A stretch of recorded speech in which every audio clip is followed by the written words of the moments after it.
We're going to play a little game of If You Only Knew. Okay. Who was your childhood celebrity crush? My childhood celebrity crush was weirdly Robert Mitchum.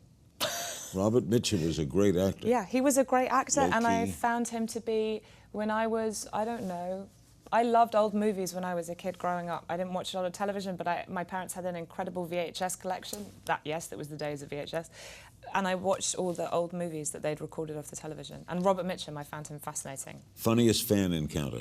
I once met a really sweet person who I'm not entirely sure believed I'd grown up. I think he was a fan of mine from when I was a 9-year-old in a TV show because he gave me a teddy bear.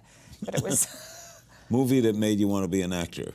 All About Eve, funnily enough. Not because of Eve, but because of Bette Davis, because of Margot Channing. I loved her with the cold cream backstage and having that whole dialogue about acting. Guilty pleasure? Well, you know, pleasure's a pleasure. There's no guilt. There's no such thing. Yeah, good point. Is there a moment you knew you'd made it? No. If you weren't an actor, what would you be? I'd be a painter or a writer or a musician. Characteristic you value most in others? Tolerance. And what do you value most in yourself? Tolerance. Biggest misconception about Hollywood? That everyone who acts in movies lives in Hollywood. People always say, you're in a Hollywood movie, or this Hollywood, that. I'm like, I made it in New York. I live in New York. It's very strange to me. Who would you trade places with for a day? Oh, I don't know. That's a tough one. If it's only for one day, I don't know. Donald Trump, say I quit, come back. Good. Best piece of advice you ever got?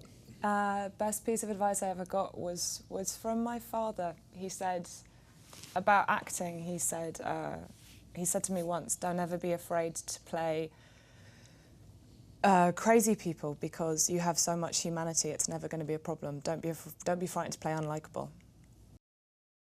Watch new episodes of Larry King Now Monday, Wednesday, and Friday on demand on Aura TV and Hulu.